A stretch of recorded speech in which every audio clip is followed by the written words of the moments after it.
Welcome to the deep dive. Today we have something a little different, a really unique mission, actually. Yeah. We aren't digging into a specific empire or, a famous biography. Instead, we're looking at the source material that actually defines the mission behind doing history rigorously.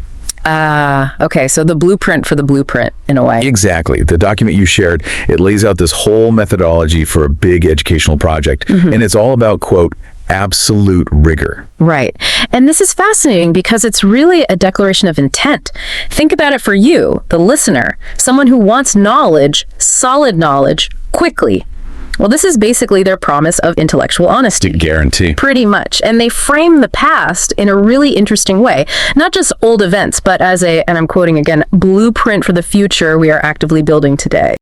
Well, maybe we should start with the sheer scope of it, because it's vast. The material makes it super clear. This is not just another history channel or project. It's much broader. How so?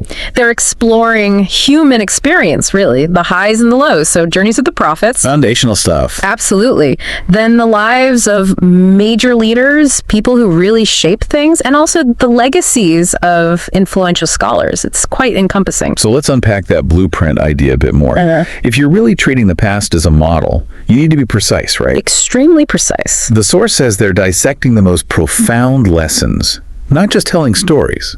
So what does it mean, practically, to see history as a continuous path? It means, I think, they're focused on extracting usable data, functional lessons. So by standardizing the analysis around those themes, they're aiming for... What? A repeatable framework. Exactly. A framework to understand success and failure that you can apply again and again, moving beyond just the narrative. That focus on framework brings us neatly to their commitment to credibility, in this age of, endless narratives and misinformation, especially about history and religion. Yeah, it's everywhere. Our promise of absolute clarity and credibility sounds great. Tell us about this source hierarchy they mentioned. What are the non-negotiables? Right, the hierarchy. It's very specific, kind of a triple lock system using authenticated sources. Okay. First, the Holy Quran. That's the primary divine text. The foundation. Exactly. Second, the authentic Sunnah. Maybe we should quickly clarify Sunnah for anyone less familiar. Good point. The Sunnah refers to the authenticated prophetic tradition, so the recorded sayings, actions, and approvals of the Prophet Muhammad.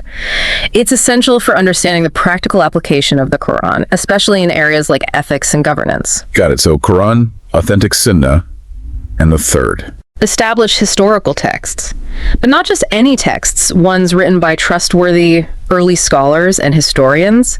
And crucially, these historians themselves, their methods and lives, were also scrutinized back in the day.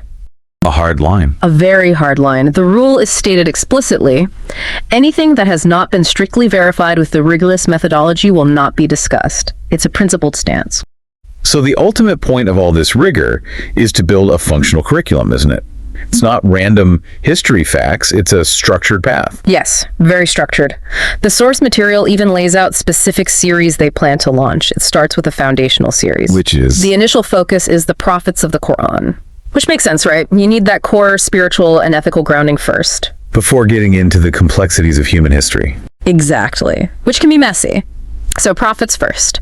Then they plan to launch the Luminaries of the Ummah series. Luminaries of the Ummah. Sounds like the figures who lit the way. Pretty much. It translates roughly to the key pivotal figures within the global Muslim community throughout history. The series will dive deep into the biographies of these instrumental people. I think for you, the learner, the big takeaway here is that this promise of academic rigor, it's not meant to be a restriction. It's actually the tool that unlocks actionable knowledge. Right.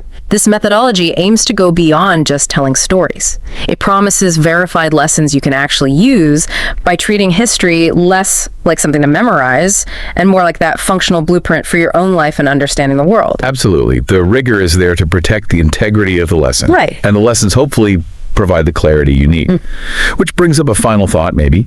Given this huge emphasis on authenticated sources, on critical thinking, on filtering out, guesswork and folklore. Yeah. What unverified historical anecdote or story, something you currently hold to be true, maybe something you just picked up somewhere, might you need to re-examine through this kind of rigorous lens? That's a challenging question. It is. But thinking about that difference between popular narrative and verified fact, that's really how you start applying this blueprint to your own understanding, checking your own foundations.